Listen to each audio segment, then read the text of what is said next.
Hello everyone and welcome back to Destiny.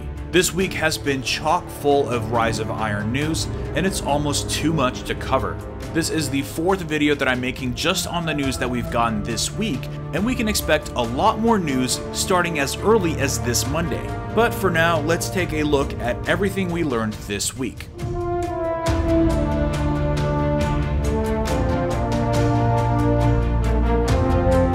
So again, all of this news started on Tuesday, and I've made several videos covering those topics. Of course, earlier this week I started with a trailer breakdown which goes over the new Supremacy Crucible mode. Then we touched on new exotics, including the return of the Kvostov and the Thorn. Then we went over what I think is probably the biggest addition to Rise of Iron in terms of changing your gameplay experience, which is the new artifact system. We take a closer look at those items and how they change your game, as well as exploring their implications on the story. If you missed any of these videos, go ahead and click on the image on screen, or hit the eye in the upper right hand corner for a playlist containing all of the videos.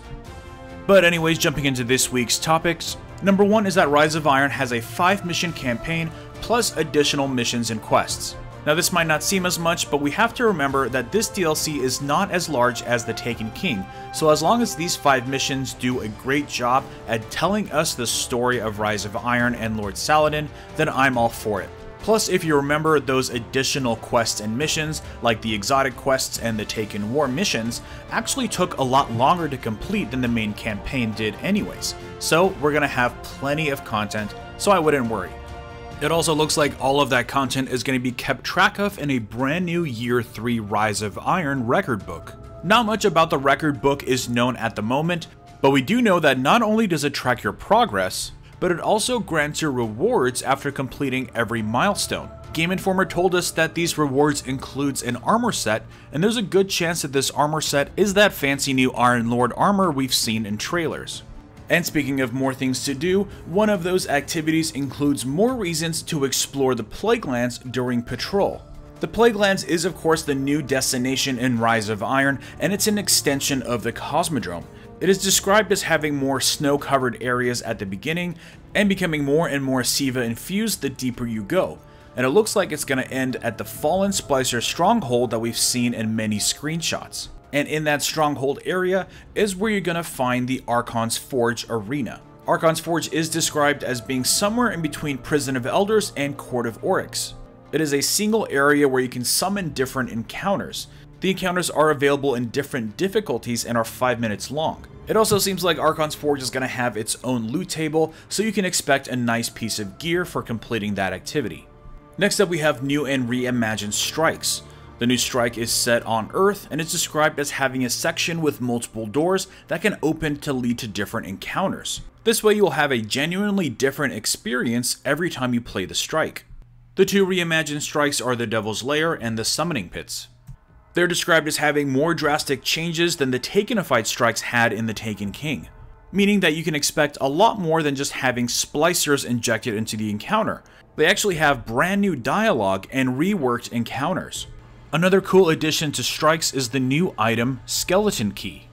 This item will allow you to open a special loot chest at the end of any strike, and will give you strike exclusive items. Next is Destiny's newest raid, Wrath of the Machine. It takes place on Earth and is Fallen themed.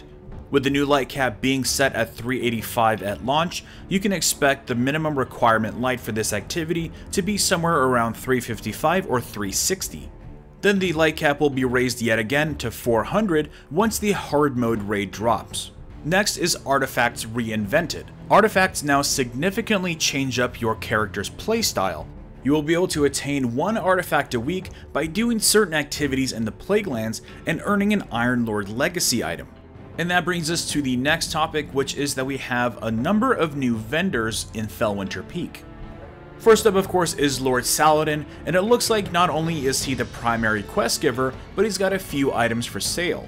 It's really hard to make out, but he is selling his shaders and emblems in what looks like maybe an engram of some kind.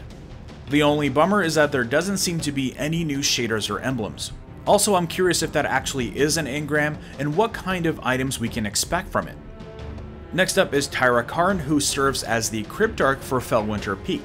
Not only is she the Cryptarch, but she also is selling Iron Lord artifacts.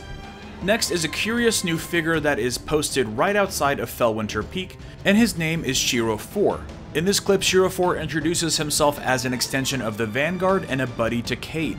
We can tell that he is of course one of the quest givers in the game, as we are presented with the Rise of Iron quest right in front of us, but if we look over his shoulder at the faded icons, we can tell that he is the bounty giver for the Rise of Iron bounties. And if we look at the Rise of Iron intro text, it looks like these bounties are referred to as scouting missions.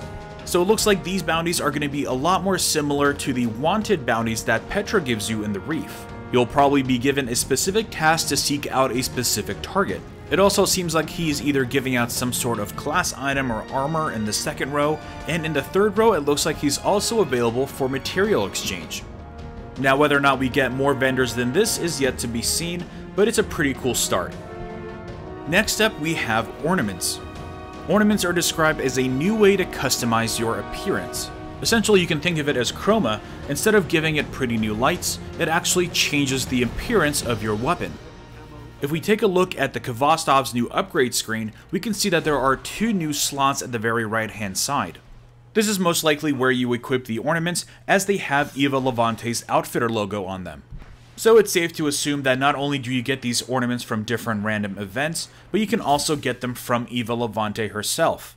Next up is the new Crucible game mode, Supremacy. Supremacy is essentially a clash type activity where you kill an enemy and collect a crest that they drop to claim the point. You can also collect an ally's fallen crest before the enemy does to deny the other team the point. If you're familiar with the kill confirmed mode in Call of Duty, this is very similar to that.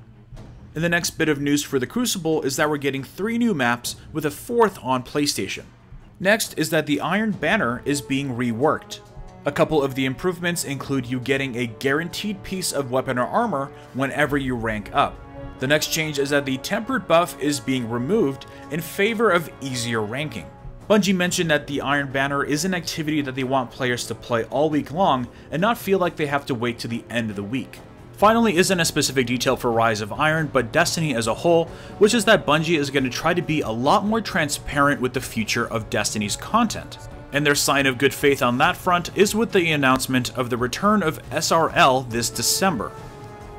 SRL was of course the Sparrow Racing League, which was a temporary live event last year. This year it's coming back, but it's also going to have a lot more PvE activities for those who don't want to race. Anyways, that wraps up all of the news we got this week. As I mentioned at the top of this video, the news is continuing this Monday. I'm going to be doing my best to analyze the news, but I do want to mention that I'm going to be covering No Man's Sky when it releases on Tuesday. This might limit my Destiny coverage next week, but if I find anything that's really worth talking about, you can expect a video on it. Anyways, what did you think of all of the news that we got this week? Leave them in the comments below. Drop a like if you enjoyed this video, and subscribe for more Destiny content. And I will see you all next time. But we're not going to stop there. If we take a closer look between the lines, can we start to uncover a serious conspiracy between the Iron Lords?